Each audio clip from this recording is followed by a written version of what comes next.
a spin-off of the Boldcastify football show, Circle Up Weekly, Episode 2. My name's Clay. My name's Jake. I'm Justin. This is going to be the Jaguar dedicated show. We're trying this once again.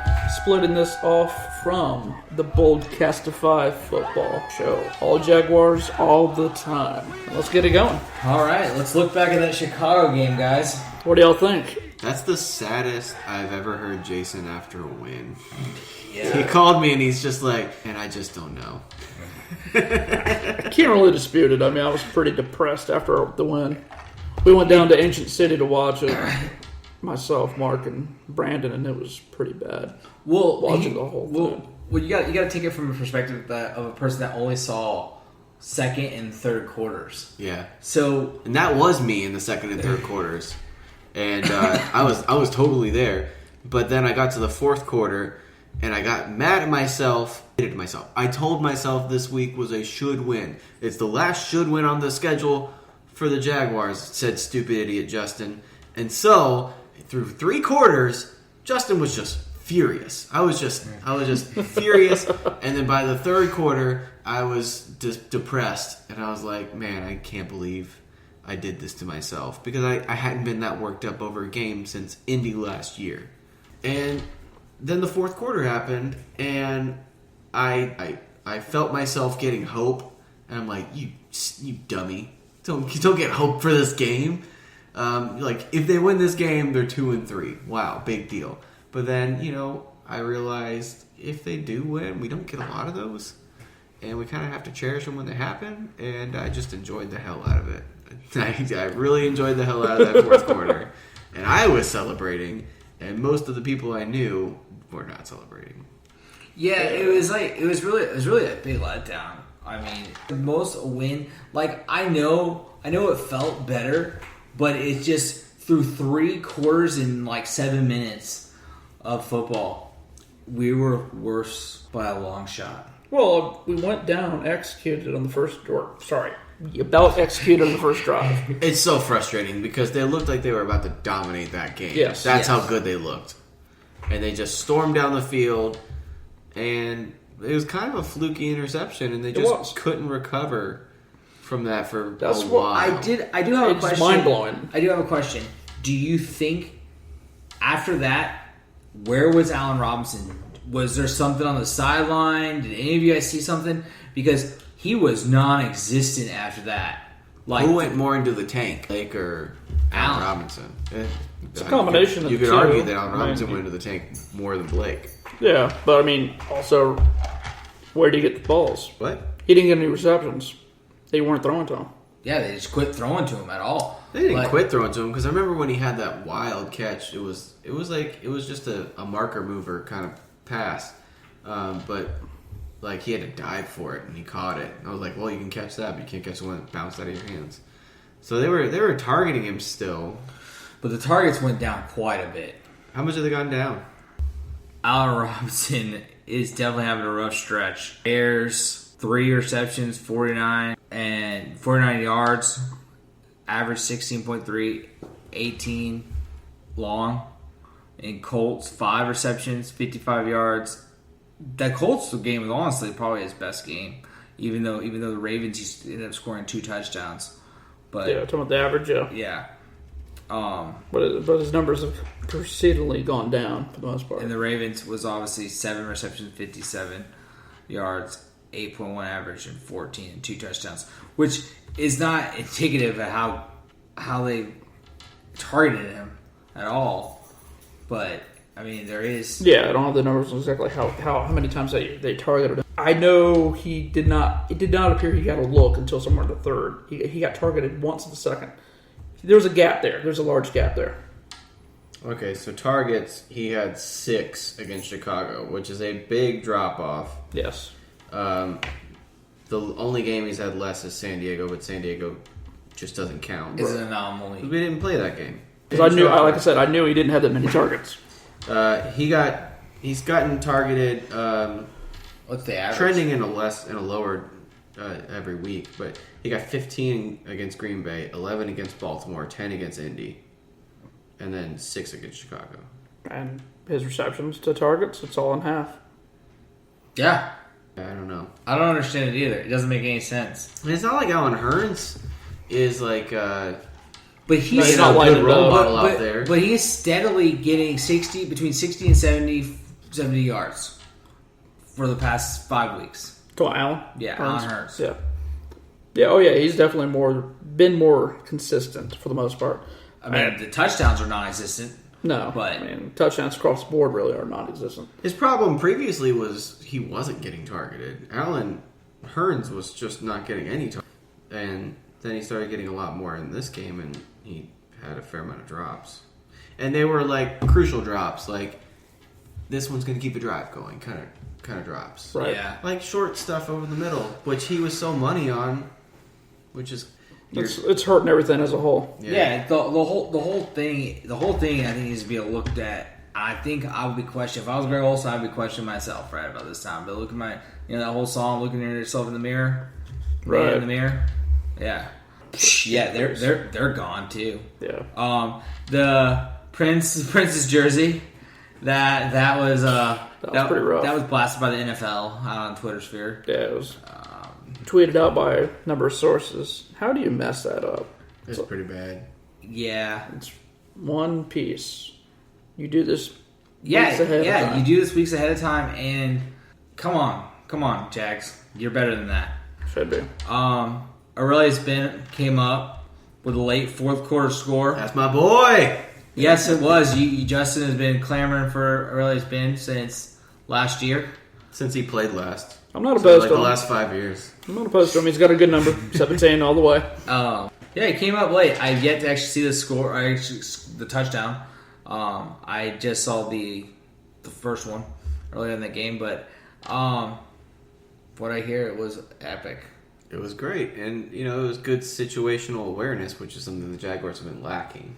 Yes. Yeah, very much situational. so. I heard he awareness. fell down but wasn't touched. It looked like it could have been broken coverage, And but did not hesitate. Yeah, and his hauled butt. yeah. So But he took advantage of it. Yeah, it's great. I love it. My biggest exciting point is Jalen Ramsey. He even tweeted out, or I think it might have been a Instagram post about him getting his butt chewed at halftime. He said some of that stuff that Gus Bradley said was directed solely at me. So I'm sure he felt that way. So I mean, he owned it, Right. and it manned him up when it needed to be. Yeah, he turned up in the second half. I don't think it was directed at him. He felt like that. I feel like if it was directed at anybody, it was directed at Jared Odrick. Whew. Because he got some stupid penalty. Oh, Imagine that. Yeah. Jared Odrick getting a stupid penalty. oh, that's a funny story. That's because Jared Odrick's too busy being the embodiment of our fan base. That's what he is right now. He is like our spirit animal, showing our rage. And also, It's pretty accurate. and also, there's a little backstory behind Jared Odrick getting that penalty. I guess the 2 penalties that he got for 15 yards. I guess the tight end that he was up against was not playing the game right, and he called him a barnacle. He said, yeah, that guy plays like the wrong way. He's literally a barnacle. Like, I guess Wow, there that's was a lot of holding on Jared Odrick, Okay. which was kind of humorous. That's pretty funny. And the whole article, it was pretty funny. Yeah, it was tight end Logan Paulson. And he said, quote, "I don't like number 82. You can put that down. 82 doesn't play the game the right way. He antagonizes. He's literally a barnacle." What? I know. Never heard that term in that reference before. Wow. It's pretty I good, took though. out some anger because of watching him on tape. He doesn't block well. He can't catch passes. Yeah, he's a role player, just like I'm a role player. But his role is to antagonize and get in the way.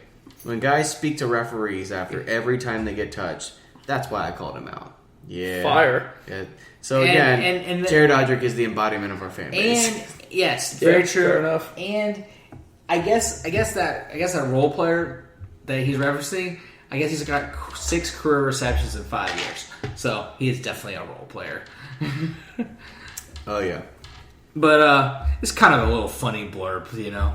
it reminded me of like way back in high school. We have a friend named Jack who played basketball, and he was not a starter, but they would put him in whenever they needed to get fouls. And that was his role on the team. Throw him in there and get a foul or two. To foul and get fouled. Those are the things, like, they go out there and make this happen. And, like just piss off the other team. And it worked. It was effective. That's a chuckle. So, what do y'all take away from this game?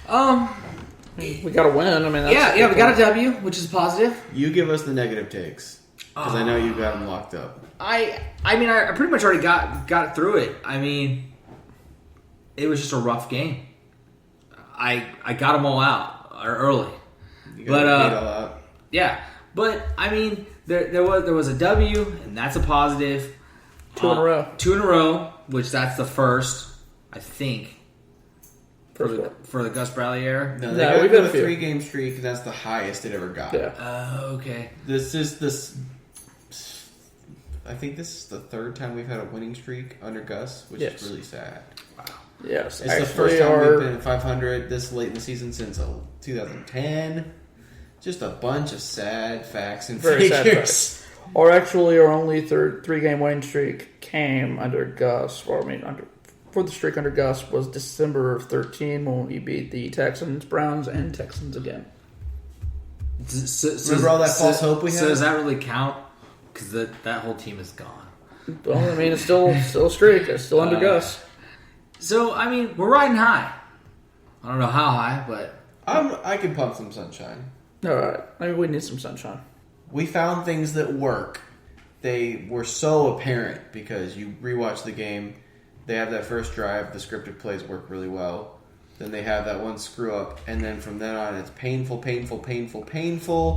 Then they go no huddle. They go hurry up. Okay. And it's clicking. And they're getting chunk plays. And they're getting down the field. All right. At the NFL level, that doesn't work for 60 minutes. Chunk plays? I mean, no huddle. No huddle? It doesn't work for 60 minutes. Not necessarily. I have watched the Twitter sphere. Pete Prisco says it doesn't work. Tony Basilio says it doesn't work. Jeff Lyman says it doesn't work. Countless people say it doesn't work. No one says you have to do it 60 minutes. Yeah, it does work some of the time. Okay. You don't have to do it all game. Yeah. Okay. But it definitely works. You're not supposed to do it the whole game. Yeah, changing the tempo. So you're saying that. So you're saying that we should change the tempo more often than when push comes to shove at like 5 minutes till the end of the game. We should start higher tempo at the beginning of the game because the concern is you go up tempo and you go 3 and out really quick, and the defense has to go back on the field. And that is what kind of we didn't even go up tempo. I think they still huddled, and they went 3 and out regardless. Well, there's a difference between going 3 and out over the course of like 3 or 4 minutes and going 3 and out within 30 seconds. I think it was less than 3 or 4 minutes. I think it was like 2 minutes a time. But that's the concern, and that's not a concern at the beginning of the game. So yes. I say if you want to get Blake in a rhythm and go to a huddle in the beginning, and rhythm is big, momentum is real. So you're saying get rid of the scripted and just go no huddle, or do both in the beginning? I mean, you still keep the scripted. You can keep the scripted plays, just stay up tempo. I mean, like keep it rolling. Like Blake thrives off of like once he has something work, let's get down the field and let's keep doing it. Breaking it up, you slow down that momentum. Keep it simple. I wonder if it's more mental for him too, because after that first drive, it was like he pounded the ball into the field, just stormed off to the sideline, and put on his hat. I guess if I remember correctly, someone shoved a towel in his face. Yeah, they always do. Yeah. So unless you're Bill Belichick. But I mean, I don't get me wrong. I understand what we both were saying, but I don't. I mean, because of the fact of the speed of the game. I mean, how much do you do that? How long do you do that for? I mean, if it's working, you just keep doing it. Yeah. Well, you can't. That's the problem. You can if it's working. I mean, you don't break something that's working. It's I mean, if you're burying a team to do what you guys are saying, that up tempo stuff in the NFL. Why? Just because multiple people are saying it? Yeah, we've seen it done. On one team, and the coach is not even with the same team anymore. That's kind of what the Saints do. I mean, they keep it up tempo. Patriots have kept it up tempo. They still huddle. Right. Both it's teams not a do. black and white thing, though. It's not like absolute no huddle or anything. It's just keep the pace moving. I quick. just wanted like a time frame, you know. And that's something. There really is no time frame. You just got to go with the momentum. I feel like have your huddles and take your time. But if you find something you like that's working and you want to exploit it, the best way to do that is go no huddle. After you do it again, do it again, do it again. I've seen it, Yes. I watched us do it in Indy. That's when we were one of our successful drives against Indy, we found a matchup. It was Allen Robinson versus not Vontae Davis. I think it was Rogers Cromartie. Yeah. And so they saw that, and they went to it like 4 times in a row. They saw weakness, and they kept exploiting it. Oh yeah, I'm down with weaknesses, exploiting weaknesses. And that's a no huddle. And that's when no huddle is very effective because you they just can't switch out the personnel Right, it avoids substitutions. Unless they want to call a timeout, and then you're making them use a timeout, and that's great, Yeah, Then you're in control of the game. I understand that. There's got to be a definite balance between no huddle and huddle. Yeah, we're all in agreement on that. That's why most teams do. Yeah, But normally it's at the end of the game. That's my point. The no huddle. Normally, or it's at the 2 minute. Yeah, a 2-minute drill right before the half or something like that. It's whenever it's necessary for the most part. I know it kind of feels like that. Like there's like an old stand-up jokes about how the black box on airplanes is indestructible, and people are like, "Why don't you make the whole airplane out of the black box?" Waka waka waka. Yeah. And everybody knows that's not practical. Yeah, that's kind of my point. And that's the no huddle hurry Exactly. up offense. You can't. Yeah, Can't do it the whole time. The only team that was able to really accomplish that was the Eagles, and they did a really good job. Obviously, something flawed there too. I'm not entirely sure. Yeah, they don't have a Super Bowl to show for it. Yeah, It's not going to work long term. You just can't do it long term. But you can still have a high pace. Use it offense. tactically, and that's Yeah, what we're I got saying. you, I got you. Use it beyond just the end of the first half and the end of the game. I like use it. I like use it. tactically at the beginning of the game. Right. It's a fun change of pace. It's a way to get Blake in a rhythm early, and that's huge. Is it a rhythm thing or is it just a mental thing with him? I think that those things Or is are it a hand in Rhythm hand. is a combination there. I think Yeah. those are hand in hand. Okay, I figured as much.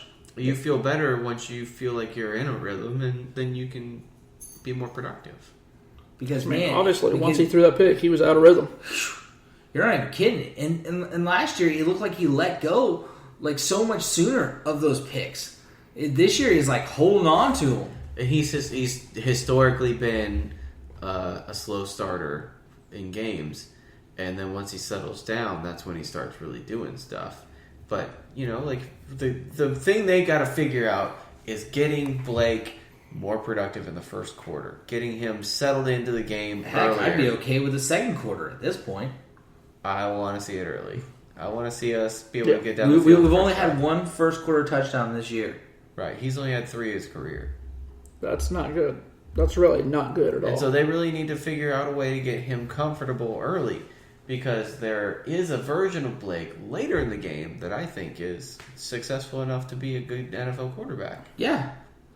You just got to get that. You got to expand that out, kind of like a wavelength. You got to stretch it all the way out and make it I good agree. across the board. And I have my mornings at work where if I start my day off the right way, the rest of the day works out a lot better. Yeah. And it's the same thing. Makes sense. So with that, go over a couple of Jaguar notes. Of course, we already know we're on our 2-game winning streak, but Devon House has been benched. He's real pissy about it. Yeah, he don't seem happy. Well, I mean, he is a good corner. He's had some games. I mean, we have 2 better corners than you. Okay, bro? Simmer down. Take a seat. Take a load off. According to the defensive coordinator, we've got 3 better corners. Yeah, I'm hesitant on Colvin. Yeah. But I know for a fact we have 2 better corners than Davon House. Yeah, definitely. And you just come off as like a whiny crybaby when you're like, go look at my film from last year. I mean, yeah, his film. But yes, last year he did get burnt. And this, No, his film from last year looked pretty okay. You look at his film this year, and it's bad. well, he's also caused. I forget the. And that's the thing. It's not that he's playing really that terrible. I'm not saying he's playing great, but he's not playing that terrible. It's the interference. Yeah, The penalties. Yeah, that's what I was is about so to say. killer. His burn rate is the highest in the NFL. Right. And well, that and the amount of penalties, I want to say he's a par for like pass interference up the butt. Oh yeah. And that's a guy that's getting beat all the time. He quoted himself. Someone quoted him last year as saying he plays a bit handsy, whatever that means. Yeah. So I'm assuming he's a little grabby. That's a desperation. I mean, do what you got to do, but hide that shit. Yeah, be more tactical about it Yeah. if you're going to do it. Because everybody does it. It's like holding on the offensive line. The offensive line's always holding, but you got to be tactical about it. Yeah. You got to be good at getting away with stuff. He's just been negative on a defense that's been overall pretty solid. He's like one of the... He's a weak cog. Yeah. He's a. Odds are he's not even here next year. So moving on. Nah, he's gone. Yeah. So we finally got a healthy Marquise Lee. I mean, the White Rhino lives. What? Yeah. Yeah. Yeah, pretty much. I'm pretty sure Toby Gerhardt's doing pretty good. That's the White Rhino. That's Yeah. the White Rhino. White Tiger. All right, whatever. He was the most consistent receiver on the field last Sunday. Yes. Which says a lot about the current state of our receiving core. Well, I don't even think our receiving core is crap. I think it's Blake. It's mental. I think he needs to go see the same psychiatrist that the kicker from Tampa Bay is seeing. I mean, it probably wouldn't hurt. I think that Blake is part of the problem. I definitely don't think Blake is the only problem. Oh no, I'm not saying that at all. But we So, know what they can do. We had 2,000-yard wide receivers last year with two-digit touchdowns. By the way, Allen Hurns, 11 targets, 5 catches. Yeah, it's not good. No. And some of it, it was in half with Robinson too. Some of it I just don't think they're getting the separation like they were. Because you got to remember, teams are starting to learn them. Yeah, and that's gonna happen. Yes, but Allen Robinson is known for those 50-50 balls. Let's drop it down from the 80-20 that we heard last year, or the 75-25 that we heard last year. Right. Let's drop it down to 50-50. I don't care. Give him a shot. If you got man coverage, I say go for those. The one that's concerning for me, obviously, is like Hearns is the guy that we would go to sustain drives a lot, and if he's not going to be able to do that, then it's going to be a big problem for us. Okay, and here's another one we haven't even discussed. Julius Thomas, $9.2 million on the books. Where the hell has he been? Here and there. Yeah, I mean, He caught 2 passes last week. 2. you Well, look I mean, at that. You look at that catch that That's he like had. one less than Allen Robinson. So, I mean, You look at that catch he had in the Green Bay game, and you're like, man, that's exactly why we brought him here. And we need a lot more of that. yes. We need a that lot was a more nice of that. pass. It was Nice reception. It was a dime by Blake. It was perfect. Yeah, it was perfect, but perfection is not always what you're going to get in the NFL. So you gotta shake something. Well, it always doesn't work out like that, but he definitely does need to step up his game. The whole offense does. Yeah. Between 2 running backs that we thought were going to be solid, the 1 and 2, we got 2 touchdowns in the first 5 games. It's not good. What is the problem with the running game? The line. It's the line. It's got to be. I think it's absolutely the line. Because obviously Chris Ivory was the leading AFC rusher last year, and then he comes here and he's a shadow of what he was. Yeah, and we saw glimpses in this last game that he's still Chris Ivory. Right. Because he had some pretty good runs. But, I mean, yeah, it was Omame's first start, right? Right. Yeah. Yeah. And Blake said Omami did just fine. Yeah, that's everyone's saying. He'll be fine. He'll grow into it. Yeah, he's like 300 pounds anyways. I'm not really worried about him. He's a solid guy to have. Like, if you had to play a backup, Omame's a pretty decent backup to play. He's got experience. He's been around the league. He's the right size dude. We could be in worse shape. Yeah. Undoubtedly. Yeah, what is the problem? God bless that running game's foobar. Oh, by the way, I looked up Julius's targets. 4 targets against Chicago, 2 catches. 5 targets against Baltimore, 2 catches. 7 targets against San Diego. That's the most of the season. Yeah, that's crap. For someone that you're paying $9 million, the 4th highest paid tight end in the You can't have a league, newcomer come in crap. and steal the We show. already know our team, our coaches love the round hole square peg mentality. Well, I mean, it is a niche that he plays, and he averaged probably 5 targets in Denver. The most he ever got in Denver was 8 targets in a game. But there's a key there. I'm not even the Manning key, but there's a key. Where were those targets? In the end zone. Right. Where are we throwing the ball to in the end zone? Bro, why are we throwing a fade pass to Mercedes Lewis in the end zone? Thank you. Thank you. That was Thank dumb. you. Why? Why? Okay, you have two. You have one player. You have one wide receiver with a 6'6" vert or something like that, and then you have Julius Thomas. What the heck? It's a decade of watching the Jaguars expecting the fade pass to Mercedes Lewis to work in the end zone. I mean, he's definitely a little bit better between the hashes. Let's just keep him there. We can. Heck, I don't even want to see Mercedes Lewis in the end zone. To be honest, I want to see Julius Thomas and Allen Robinson, Marquise Lee. I mean, I really don't care as long as somebody scores. I'm being honest. Corey Grant doesn't do anything for me. I want to see the players that we paid to play the game. We really haven't paid Allen Robinson much yet. We paid him He's more than playing way Corey. above his pay grade. We paid him Even more. now, I wouldn't know it to go that far.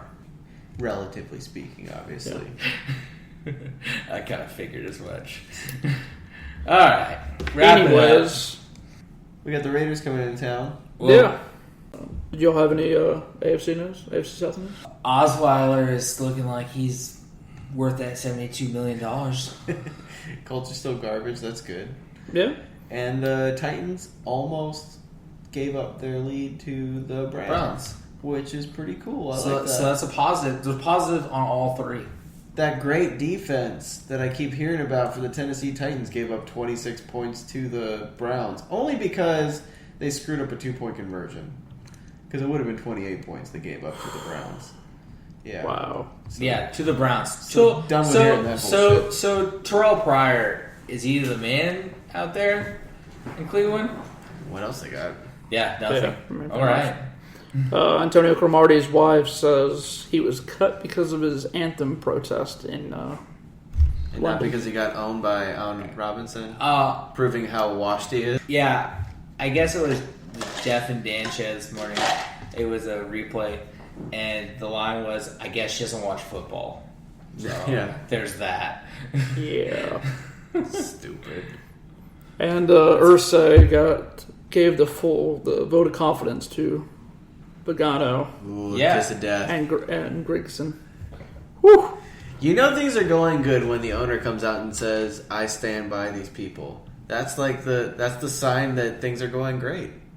Like, you know Yeah. how Robert Kraft always comes out and says, "I have full confidence in Bill Belichick, and I'm definitely not going to fire him."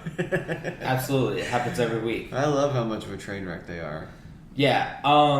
Sadly, I kind of do believe that Chuck Pagano is not gone. Which, I mean, take it for what it is. That's not sadly.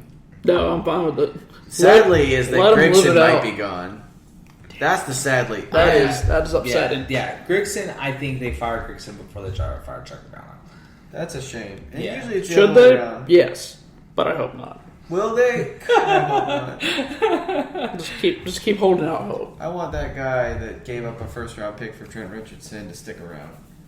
Man, I want that guy that gave up a first-round pick for Bjorn Warner to stick around. And he is to be fair, well, we're going Warner. I wouldn't have drafted him. Coming from the Seminole, He would not have drafted Bjorn. Well, Mark's not here, so he doesn't count. Mark is the bias Seminole. So Mark, I'm gonna play Mark right now. Mark would take him to the top 10. yes, top 5. He would have traded up to get him, Yes, and I'm pretty accurate about that. Because I think that's what he said. He said Robert Aguayo is still a great kicker. I know I'm getting sidetracked. Roberto. Robert. I have a theory. You may have heard it. Jason Myers had trouble last year. Yeah. Right? He's doing all right. He's doing a lot better this year, isn't he? Yeah, Roberto Aguayo missed how many field goals in his college career? one. That one against Georgia Tech, and that's pretty much it. Yeah, because it was kind of blocked, but yeah. He's not doing so good right now. No, not good at all. What is the common denominator that's similar? Yeah. I mean, I don't really.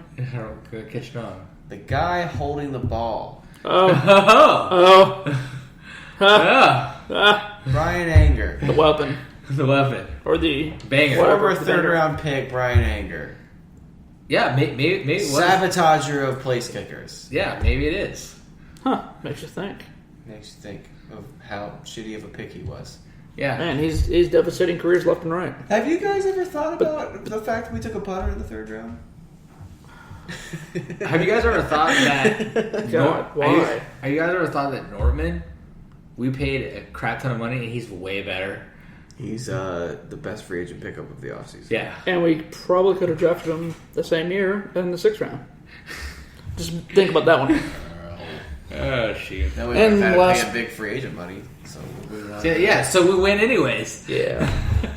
Last but not least, on the AFC South news, Titans say they are still are not for sale, and this comes from John Bon Jovi. What? John Bon Jovi apparently had interest in trying to buy the Tennessee Titans. he's really trying to get in. He's really trying hard, Yeah. I think and he supposedly does. says they are not for sale yet. They're gonna be, because I They know what are. it looks like when a franchise is Oh, yeah. being prepped for sale, and their franchise being prepped for sale. Absolutely. Yeah, and didn't they just get fined recently, anyways? Because they don't have just a single owner. They're like owned by like 3 people, Yeah. which I think that's a stupid rule, by the way. But whatever. Yeah, it's not like they were set up that way. Well, minority ownership isn't unheard of. Well, No. I guess they did away with it. Well, Minority ownership? Yeah. I think it's still a thing. I'm pretty It sure is? it is. Yeah. Then why the heck?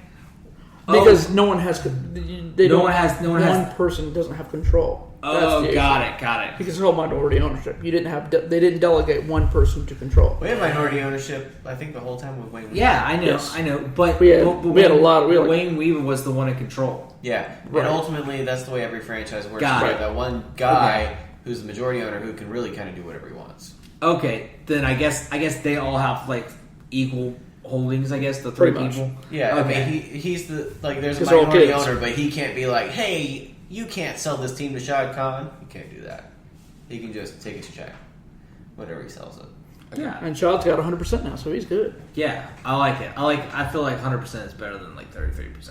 Yeah, That- Well, obviously, 100% is better than That- 33% in That's most just, cases. that just sounds better. I think that the situation in Tennessee is not great. No, Yeah, it's it's not not- great. it's not good and at all. I don't think it's gonna get better anytime soon. We'll find out when they redesign their uniforms, and they're like basic one-color uniforms, and Kmart specials, but some sort of special helmet. Kmart blue You'll be light like, special. oh, I've seen this before. Oh yeah, that special helmet, huh? They really cut back on this uniform. They're gonna take a page out of Jaguars book, because that's what they look like to me. They look like a team They do. You're right. that's cutting costs and preparing for that big sale. No major upgrades or anything to the stadium. It's got it written all over it. So with that, this game Sunday, as you were saying, what do we got? What's our thoughts? We got Oakland versus Jacks at home. JDR comes home. Yeah, JDR, Jack Del Rio. Whew. Pretty sure his hair is going to be perfect on Sunday. His hair's always perfect. Yeah, I wonder if he's gonna wear the glasses. Will he wear the suit? Nah, he's not. It's Well, not. Gus wears a suit. That would be. That would be fire. Look dumb as hell. I think it would be funny. I think it would be hilarious, That'd be a- especially if we lose. That'd be a solid show job. Is it a must-win? I'd say Can't lose. I like it. We've only seen one 3-game winning streak, as we talked about earlier, under Gus, which was in December of 2013. Texans, Browns, Texans. For some reason, that Texans team doesn't ring a bell, but it must have been horrific. Oh, yeah. You went to the Thursday night game with me. I know, I don't even remember it. Me, you, Jack, Amber, we all went. God bless it. It must have been horrendous. Oh, it was a bad game. Yeah. The highlight was Ace Sanders throwing a touchdown. Oh, yes! I do remember that game. That was weird. That sentence makes me want to throw up. Ace Sanders threw a touchdown to Jordan Todman. That's where our franchise was. That was everything in a nutshell. Any matchups to exploit? Yeah. Well, the fact that it's opposites match up. I mean, you have a strong offense on their side versus our pretty strong defense. And Yeah, you got a team that spared no expense building their offensive line. Yep. Versus a team that spared no expense building their defensive line. Exactly. You're seeing opposite results because of it. The front seven of our defense is really playing well right now, including Paul. Yes, he who is. I was not expecting to play as well as he has. Yeah, he's definitely stepped their game up. Yeah, he's ranked like top 5 or something in He tackles. looks great. Even in coverage, he doesn't look that bad. No, he's actually looking really good. Maybe right that's now. because they're putting him, taking him out of situations where he would be exploited. Maybe that's why. Yeah, because being exploited sucks. We know, we've watched it for years. Putting him in a situation where he has to cover wide receiver is unfair. Like, I wasn't mad at him for that play in San Diego. I was mad at the people Top putting watch. him in Yeah, coverage. yeah. That's on them. I got it. Are we going to see Malik in coverage? God. What was that?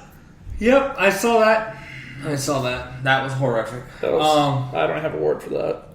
Dumb. The word's dumb. It's dumb. So, how many yards do you guys think? I don't want to get stats, but I mean, do you think that Amari Cooper gets his against Jalen?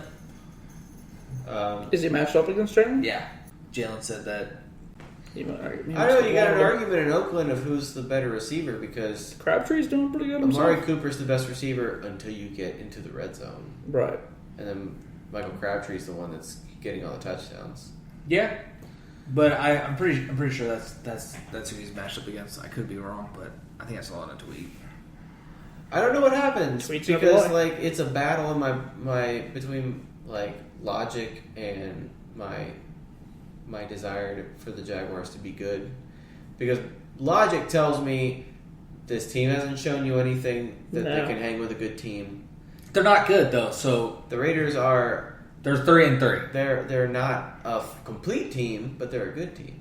They're about the same as us, whatever we are. No, I don't know about that. They're better. 3-3, bro. They're honestly They're not that good. honestly they're us, but they've been able to. They've been They able put, to they put it In together. the close games we've lost, well, they've and won. they've only won 3 more games than us, anyways. That was a stat that was thrown out there yesterday on 10-10. I think that the hype is pretty big for Oakland. And by the way, they're 4-2. Oh, 4-2. Sorry. The hype Sorry, is pretty big Raiders. for Oakland. To Jason's point, the hype is really big Yes, for a team that's 31st in defense. and that's the thing. I mean, teams have managed to make it through the season with a really crappy defense, but that just shows how their offense makes up for it. Yeah, and their offensive line is second only to Dallas's, Yes, and that's really what makes the whole thing work. Simile and That's why I Who kept else they screwing picked up Olame's name, is because I kept thinking of Osemele, Kaliche Osemele, who I wanted in free agency. All right. Yeah. Well, then, quick question then. If they're that much better than us, then why the heck have they only won 3 more games than us? Since when? Since they got Derek Carr. They were in the similar situation as us. I don't know if anybody had a worse roster than us when we started our rebuild. I'm just close. trying to make a point. They're not that much better than us. But their roster was really bad, is what I was going to say. And they've been building their roster. Differently. They've been building it differently. yeah, we both went about it similarly but differently. It's going to be an interesting game for just that aspect of it. Like, comparing how the two teams were built and which one was built more for success. And as of right now, we've got the better boom or bust quarterback. Yes. Yeah, I saw They've that got the tweet. more consistent quarterback. Yep. Although he's not going to be doing a whole lot of Yeah, I don't think he's gonna. I don't think he's gonna dazzle anyone. downfield. Yeah. No. He's He's very underneath because they had a stat out there that he had most of all his passes were under the 25 yards. Yeah. And so he's not going to be throwing like passes like that one to Hearns in that Colts game last year. Oh yeah. For the touchdown. God, that was such a good pass. Or that one that he had to Julius Thomas this year against the Packers. Like right. We just got got to see it. Think you go, whoa. The only thing is we just don't see it as consistently, especially and that's this the year. problem with Blake is he has those plays and then he has a lot of ones that you're like, what are you doing? But what you're seeing out of the Raiders are most of all their games are averaging in the high 20s or 30s. Yeah, they get points. They get points. Without a running game, by the way. Yes. Yeah. How weird is it that the team has that good of an offensive line and no running game? That one is very I think because questionable. Murray's hurt. I know he was on the injury report, and I think he's not listed as limited. Well, in with teams like, I mean, that's the thing about Dallas is anybody they've plugged in behind that line has been successful. Yeah, And that's normally the case with a good offensive line. I really wonder how good Run DMC would be. Would he be as good as Elliott if that was the case? I mean, he'd get injured after 3 plays, Okay. so it doesn't matter. Talking about in Dallas? Yeah. I mean, we saw him last year. I'm talking about compared to Elliott. Okay, right. But we saw that. We saw him behind the line But last the point year. He was still that got 1,000 yards. He still looked productive. He was still productive, and he still looked good. And That's that the was most with, yards he had No to go for. quarterback play last year at all. Yeah. I mean, the reason Ezekiel Elliott looks so off the charts right now is because the quarterback play is good, and that makes the running even easier. Yeah. Right. So But all a those good offensive line makes it happen regardless. Absolutely. That's what I'm saying. Gotcha. So pretty much wrapping that up. My opinion, the Jaguars. It's got to be a high scoring game. You're not getting out there with a 16-13 game. You don't victory. think so? No. I think that's definitely a path to success for them. Yeah, I think that I was actually calling that a success, to be honest, because I'd be shocked. our corners are better than their corners. I mean, I mean, definitely. No, I agree. I'm not disputing that, but I still don't see it being that low of a game. Well, then we're not going to win. I'll take that one right now. You're telling me that it's not possible, but I mean, like, they just played the Chiefs at home and they only scored 10 points. Right. I'm not saying it's not possible. It's definitely possible. But Do you think the I Chiefs' see it defense more is light years conceivable. ahead of ours? No, I didn't say that. I'm just saying it's more conceivable with how up and down this team is, One thing and that how has been more up and consistent they are down on offense. on offense. They're consistent. Their whole team's consistent because their defense has been consistently bad. Yes. And their offense has been consistently producing. So Fair enough. I'm So saying, I'm seeing it more of a high scoring game, I mean, my fantasy team is banking on it. and I'm not saying I'm seeing it like in the 40s, but I'm seeing it somewhere in the mid 20s. But you look at the teams they've played. They played the Saints. That's a terrible defense. Yes. The Falcons. That's not a great defense. Yeah, it's No, a really rising not. defense. They only Ravens- scored 17 against the Titans. Maybe that's why people started talking about the Titans' defense like it was something good when it's not.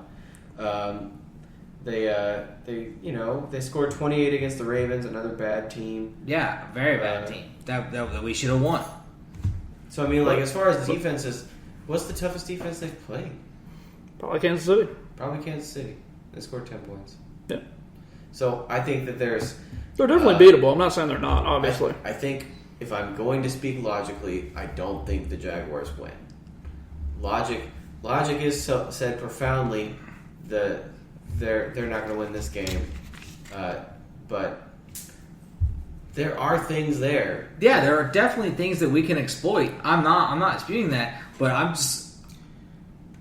not picking us to lose because I think they're so great. I'm picking us to lose because we're so wildly inconsistent. There's no That's my problem. predictability with our offense. Not defense. Defense has been consistent No, the defense, whole year. I'm pretty solid. on defense. okay, I'm going to put a disclaimer there. Unless we get a pick six, then there's a chance from the defense, obviously. So the defense is going to help us win this game. That's the only way I see it. Turnovers are key. Defense is going to be a huge part. I mean, we don't win Chicago without the defense. Yeah. Yeah, very true. I mean, Defense have helped out in a number of games. Yeah. So With that, it's gonna be a rough game, guys. yeah.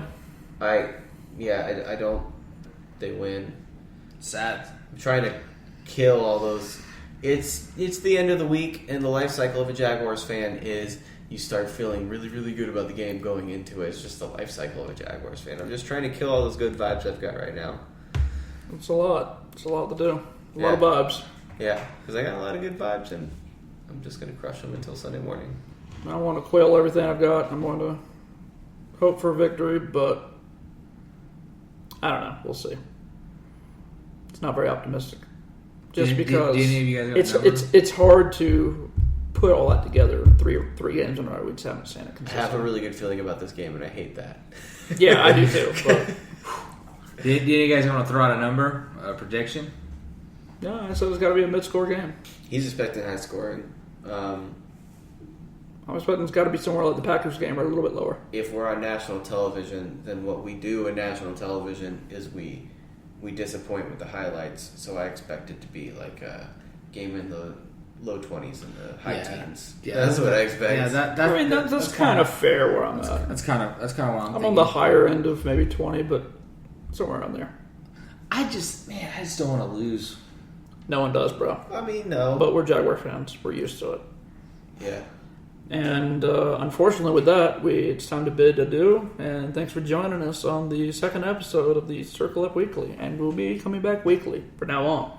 And with that, have a great night. And follow us on Boltcastify, Instagram, Twitter, Facebook, and all that. And follow us on Boltcastify Sports. Bcastify on Twitter. Have a great evening. Least we stole show. Least we stole show. Least we stole Show.